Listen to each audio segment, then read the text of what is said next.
Hello everyone, मैं धर्मेंद्र और मेरे YouTube चैनल पे आप सभी का स्वागत है। आज क्योंकि लास्ट वीडियो जो था हमारा वो न्यूमेरिकल्स बेस्ड था, फिजिक्स का, और आज का जो वीडियो है वो मैथमेटिक्स पर है। मैथमेटिक्स क्लास 9 और चैप्टर 1 नंबर सिस्टम्स। इसका हम आज एक्सरसाइज 1A 1B ऐसे कुछ एक्सरसाइज के कुछ टिपिकल क्वेश्चंस करेंगे। तो आप एकदम पेशेंटली धैर्य के साथ आराम से बैठे रहे और क्वेश्चंस के सॉल्यूशन को एंजॉय करें। फर्स्ट क्वेश्चन है, is zero a rational number? Justify. तो पूछ रहा है कि जीरो क्या रैशनल नंबर है? तो ऑब्वियसली जीरो रैशनल नंबर है। कैसे? तो देखिए, yes zero is a rational number.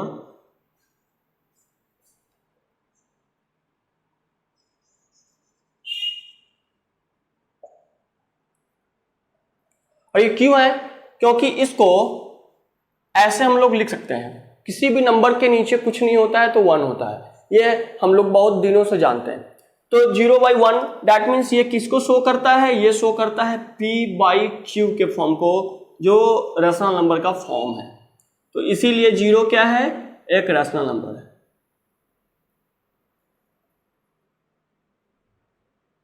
तो ये जीरो इसीलिए रैशनल नंबर है। तो पहला क्वेश्चन का सॉल्यूशन हो गया। दूसरा, represent each of the following rational numbers on the number line.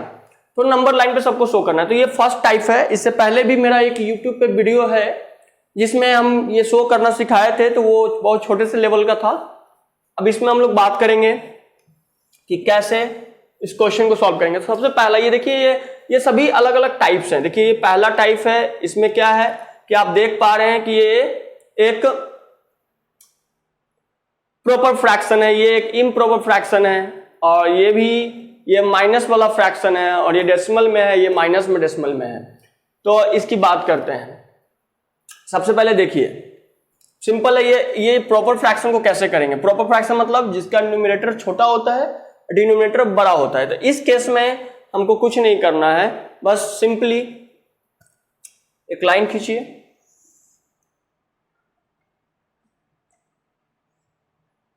आपको पता है ये प्रॉपर फ्रैक्शन हमेशा किसके बीच में आएगा? जीरो और 1 के बीच में आएगा। जब भी प्रॉपर फ्रैक्शन होगा, यानी कि न्यूमरेटर छोटा और डिनोमिनेटर बड़ा, तो ये 0 और 1 के बीच में आएगा। तो 0 इज द ओरिजिन पॉइंट और यहाँ पे 1 आ गया। तो आप थोड़ा सा बड़ा ले लीजिए। हम यहाँ पर 1 ले लेते हैं, बाकी इधर -1 -2 -3 -4 और यहाँ पर 1 आ गया। तो हमको पता चल चुका है कि 0 और 1 के बीच में आएगा, ये यहाँ पर आएगा। तो कितना कैसे आएगा? तो टोटल डिनोमिनेटर कितना है? 7। तो हम लोग पहले 7 लाइन खींचेंगे, 1 2 3 4 5 6, और ये लास्ट वाला लगा करके 7 होना चाहिए। तो अब यहां से काउंट करते 1 2 3 4 5 6 7। मतलब ये जो आप 1 जहां पर रहेगा उसको लगा करके, मतलब उसको इंक्लूड करके 7 होना चाहिए। ऊपर में कितना? 5। तो फिर यहां से काउंट करेंगे 1 2 3 4 5। तो यहां पर हमारा ये 5/7 आएगा। सिंपल है, वेरी सिंपल। चलिए दूसरा क्वेश्चन करते हैं। दूसरा क्वेश्चन इम्प्रॉपर है, तो इम्प्रॉपर को पहले डिवाइड कर लेते हैं। डिवाइड करेंगे तो क्या आएगा? ये आएगा, देख लीजिए, 3 2 6 और 2 होल 2/3 आएगा। तो इस केस में जब ऐसा होगा तब हम क्या करेंगे? तब हमको पता चल चुका है ये 2 है। यहां पे देखिए, इंटीग्रल पार्ट को देखना है तो ये 2 है। 2 के बाद क्या होता है? अगर आप काउंटिंग करते हैं तो 2 के बाद 3 होता है। तो दैट मीन्स कि ये पूरा जो है वो 2 और 3 के बीच में आएगा। यस। तो हमको बस पहले पता लगाना है कि किसके बीच में आएगा। तो यहां पर 0 हो गया। देखिए, हम थोड़ा छोटा लेते हैं ताकि हमको माइनस में तो जाना नहीं है। ये 0, इधर -1, इधर -2। अब यहाँ पे 1 को छोटा कर देते हैं, और 2 और 3 के बीच में है तो 2 यहां पर और 3 यहां पर कर देते हैं, थोड़ा सा बड़ा, ताकि आपको समझ में आएगा। चलिए, 2 और 3 के बीच में आने वाला है ये, क्योंकि इंटीग्रल पार्ट क्या है? 2, और 2 के बाद क्या होता है? 3। तो 2 और 3 के बीच में आएगा तो कितना आएगा? तो नीचे देखिए डिनोमिनेटर कितना है? 3। तो पहले 1 2 और ये लगा करके 3 हो गया। चलिए ऊपर में कितना है 2, 1 2, ये वाला यहां पर आएगा 2 होल 2/3। आपको समझ में आ गया होगा। तीसरा देखते हैं, बहुत ही आसानी से कर रहे हैं हम लोग। तीसरा भी इम्प्रॉपर है तो डिवाइड कीजिए, इसको डिवाइड करेंगे तो 6 और 5। ये माइनस जो होगा हमेशा इंटीग्रल पार्ट में लगाएंगे। इंटीग्रल पार्ट में क्यों लगाएंगे अभी समझ में आपको आ जाएगा। चलिए अब एक लाइन ड्रॉ कर लेते हैं। अच्छा ये -3 है तो काउंटिंग में -3 के बाद क्या आएगा, -4 आएगा जब हम लोग इस तरफ आते जाएंगे। अब चलिए ये माइनस में हमको लिखना है तो प्लस वाले थोड़ा सा छोटा कर देते हैं, -1 -2 -3 और -4 के बीच में है तो 3 के बाद क्या आया 4। तो ये इंटीग्रल पार्ट देखिए -3 है, -3 और 4 के बीच में आएगा। हमेशा इंटीग्रल पार्ट जितना होगा उसके एक आगे उन दोनों के बीच में ये पूरा आएगा। तो कितना आएगा, तो चलिए 6 है, नीचे में कितना है 6, 1 2 3 4 5 और ये लगा करके 6 होना चाहिए। ऊपर में कितना 5, तो फिर से 1 2 3 4 5, यानी कि ये वाला जो हिस्सा है यहां पर -3 होल 5/6 आ जाएगा। Very simple. चलिए 4 नंबर देखते हैं। इसको पहले आप क्या कर सकते हैं, तो इसको हम लोग करने जब जाएंगे तो ये कैसे होगा 1 + 3/10। अगर इसको फ्रैक्शनल फॉर्म में करते हैं तो 1 + 3/10, तो इससे ये पता चल रहा है कि ये 1 के बाद है, ये जो है ये 1 के बाद है। तो इसको कैसे लिखते हैं, जब इस तरीके से होता तो आप ऐसे भी लिख सकते हैं इसको 1 होल 3/10, 1 होल 3/10 आप ऐसे 1 होल 3/10 आया। इसको भी नंबर लाइन पे आपको पता चल चुका है, बिल्कुल ऐसा ही बन गया, ये मिक्स फ्रैक्शन टाइप का बन गया। तो ये भी वैसा, यहाँ पर क्या इंटीग्रल पार्ट 1, यानी कि ये 1 और 2 के बीच में आएगा पूरा हिस्सा। 1 और 2 के बीच में तो एक लाइन ड्रॉ कर लेंगे, यहाँ पर ओरिजिन दे देंगे, 1 यहाँ पर हो जाएगा और 2 यहाँ पर हो जाएगा। अच्छा तो 1 और 2 के बीच में क्या है, थोड़ा सा बड़ा ले लेते हैं क्योंकि नीचे में 10 है, डिनोमिनेटर 10 है, तो यहाँ पर 2 कर देते हैं। 1 और 2 के बीच में आएगा तो कितना हिस्सा है टोटल, तो डिनोमिनेटर 10 है, तो 1 2 3 4 5 6 7 8 9 और ये लगा करके 10 हो गया। ऊपर में कितना 3, 1 2 3, यानी कि यहां पर ये टोटल आएगा 1 होल 3/10। Yes very simple. चलिए 5th नंबर देखते हैं। अच्छा ये भी वैसा ही है लेकिन ये माइनस में आ जाएगा, तो इसको हम लोग डायरेक्ट लिख देंगे -2 होल 4/10, क्योंकि ये 10th प्लेस पर है। ये जो 10th करते हैं डेसिमल में वो 10th प्लेस पर, जैसा अभी यहां पर किए वैसा ही ये भी हो जाएगा। देख लीजिए आप इसको क्या लिख सकते हैं, जब अगर ये माइनस नहीं होता तो क्या लिखे 2 + 4/10, क्योंकि ये डेसिमल के 10th प्लेस पर है, तो 2 + 4/10। और इसको इंटीग्रल मिक्स फ्रैक्शन में जब करते हैं तो 2 होल 4/10। अब ये भी वैसा ही हो गया, यानी कि ये -2 है तो -2 और 3 के बीच में आएगा।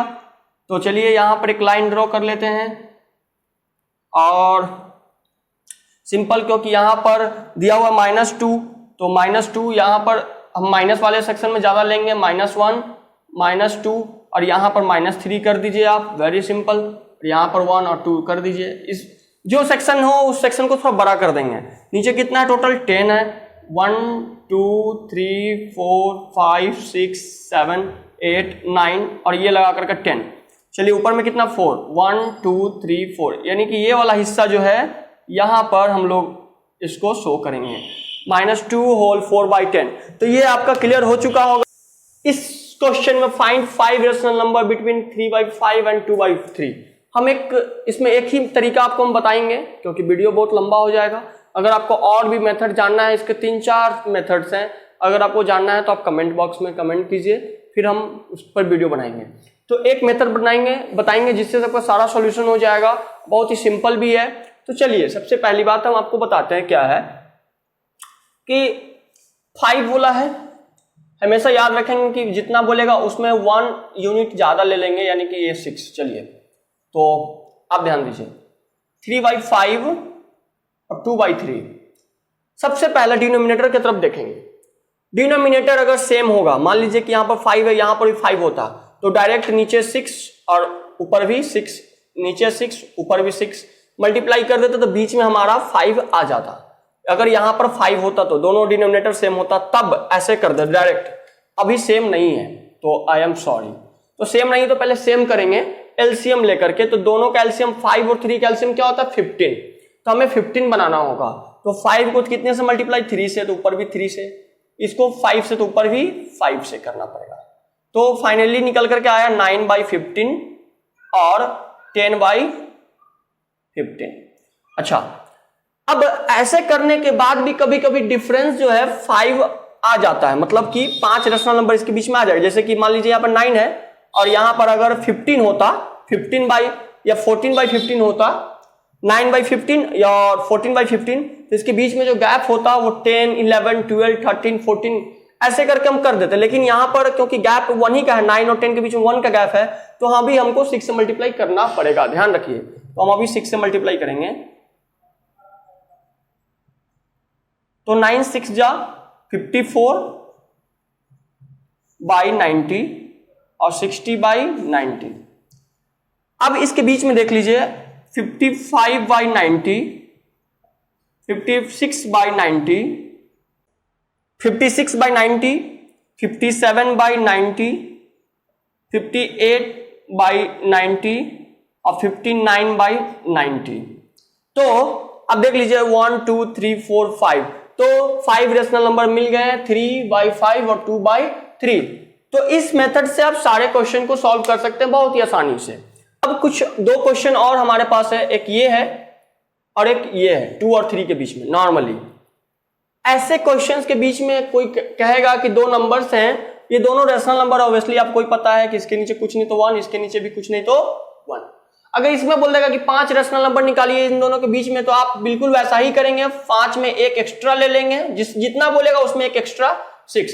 तो नीचे 6 से मल्टीप्लाई, दोनों देखिए डिनोमिनेटर सेम है ना, तो इसमें कुछ नहीं करना, हो गया, इधर भी इधर भी। तो ये 12/6 हो जाएगा और ये हो जाएगा आपका 18/6। इन दोनों के बीच में हो गया 13/6, 14/6, 15/6, 16/6 और 17/6। ये आपको पता चल गया। अब चलिए ऊपर वाले क्वेश्चन की तरफ बढ़ते हैं। देखिए अगर इन दोनों के बीच इसका कितने पॉसिबिलिटीज हो सकते हैं। देखिए 1 के बाद कुछ नहीं है तो 0 बैठा सकते हैं, और इधर भी 2 के बाद कुछ नहीं तो 0 बैठा सकते हैं, सिंपल। तो अगर इन दोनों के बीच में कोई कह देगा कि 9 ठो निकालिए, तो ये आसानी से निकल जाएगा। 2.11, 2.12, 2.13, 2.14, 2.15, 2.16, 2.17, 2.18, 2.19 और ये देखें 1 2 3 4 5 6 7 8 9। तो अगर 9 बोलेगा कि 9 रेशनल नंबर इन दोनों के बीच में निकालिए, तो आप ये सब के सब रेशनल नंबर ही है माय डियर। देखिए यहाँ पे डेसिमल हटेगा तो नीचे क्या बैठ जाएगा 100, तो 211/100। तो ये सब के सब डेसिमल ये रेशनल नंबर ही है, तो इसमें कंफ्यूज नहीं होइएगा। अब अगर मान लीजिए कि मोर देन 9 बोल देगा, यानी कि 9 से ज्यादा 15 या 17, तो आप डायरेक्ट पॉसिबिलिटी अब इसमें क्या करेंगे, एक और 0 बैठाएंगे, देख लीजिए, और यहां पर फिर एक और 0 आप बैठाएंगे, देख लीजिए। अब ये 100 और 200 के बीच में, तो एक क्वेश्चन है आप बुक में, अब जब आपके बुक में होगा तो आप देखेंगे कि उस बुक में बोला हुआ है कि 16 रेशनल नंबर निकालना है। तो 16 है तो 9 से ज्यादा है, तो अब इसमें आप 100 और 200 का पॉसिबिलिटी लेंगे और इस पे करेंगे 100, कुछ भी आप अपना मन से, लेकिन ये 100 और 200 के बीच में ही होना चाहिए। 100, 200, 2.105, 2.11 या आप 2.112 ले सकते, कुछ भी, लेकिन वो 200 के बीच में होना चाहिए। 117, 2.125, 2.135 ऐसे। तो इस तरीके से आपको जितना लेना है वो आप 99 तक ले सकते हैं। तो आपका ये क्लियर हो। आपको ये जो ट्रू एंड फॉल्स दिख रहा है, हो सकता है बहुत बच्चों के लिए ये सब इम्पोर्टेंट नहीं होता है। बहुत बच्चे इसको बहुत लाइटली लेते हैं और अपने आंसर शीट से देख करके उसमें टिक ट्रू फॉल्स कर देते हैं। ये क्वेश्चन सॉल्व करने का मतलब है कि आपका बेसिक बहुत अच्छे से क्लियर है। अगर आप इसको सॉल्व कर देते हैं तो अपने मन से, तो इसीलिए हम ये करवा रहे हैं ताकि आपको इसमें हम कॉन्सेप्ट भी कुछ बता सकें। तो every natural number is a whole number, my dear friends, every natural number is a whole number. Natural number आपको पता है 1 2 3 होता है और होल नंबर 0 से शुरू होता है। तो ऑब्वियसली आप समझ चुके होंगे कि सारे के सारे every natural number is a whole number. तो सारे के सारे नेचुरल नंबर होल नंबर होते हैं। तो ये आपका सही हो गया, सारे के सारे नेचुरल नंबर जो है होल नंबर हैं, क्योंकि ये 0 से शुरू होता है और ये सभी के सभी होते हैं। Every whole number is a natural number. Every whole number my dear friends, ये फॉल्स हो जाएगा। क्यों? क्योंकि मैं आपको बता दूं कि होल नंबर में 0 भी आता है और नेचुरल नंबर में 0 नहीं आता है। दैट इज वाई कि every whole number natural number नहीं होगा। Every integer is a whole number. Every integer आपको समझना पड़ेगा, false. Every integer whole number, integer में माइनस भी होता है, नेगेटिव भी, पॉजिटिव भी, और होल नंबर में सिर्फ पॉजिटिव होता है। तो इसीलिए एवरी इंटीजर जो है होल नंबर नहीं होगा। Every integer is a rational number, या एवरी इंटीजर जो है वो रैशनल नंबर होगा। पॉजिटिव निगेटिव दोनों के दोनों रैशनल नंबर ही होते हैं। अगर -6 है तो इसके नीचे भी 1 आ सकता है और 6 के नीचे भी 1 आ सकता है, तो दोनों रैशनल नंबर है। चलिए, फ्रैक्शनल फॉर्म में होता है, सबको हम p/q के फॉर्म में लिख सकते हैं। जितने भी इंटीजर्स है सबको हम p/q के फॉर्म में, अगर किसी भी इंटीजर्स को p/q के फॉर्म में लिख सकते हैं तो फिर वो सारे के सारे रैशनल नंबर होंगे। Every rational number is an integer. बोला गया कि सारे के सारे रैशनल नंबर जो है इंटीजर है, वो इंटीजर नहीं होता है, तो ये वाला फॉल्स हो जाएगा, क्योंकि फ्रैक्शनल नंबर जो है वो इंटीजर नहीं होगा। 4/6 ये इंटीजर नहीं होता, ये पूरा इंटीजर नहीं है। Every rational number is a whole number. सारे के सारे रैशनल नंबर होल नंबर होते हैं, फॉल्स, क्योंकि रैशनल नंबर में इंटीजर्स होता है और इंटीजर्स में माइनस भी, निगेटिव भी होता है, पॉजिटिव भी होता है। तो निगेटिव वाला होल नंबर नहीं होगा, पॉजिटिव वाला ही सिर्फ होल नंबर होगा। तो इससे आपका कॉन्सेप्ट क्लियर हो चुका। आज के लिए इतना ही, और नेक्स्ट वीडियो में हम जो है आपको एक्सरसाइज 1B करवा देंगे, उसके कुछ कॉन्सेप्ट बता देंगे। तो थैंक यू सो मच, और आप वीडियो को शेयर करते रहिए, चैनल को सब्सक्राइब कीजिए, और अगर वीडियो अच्छा लगे तो लाइक जरूर कीजिए। Thank you so much.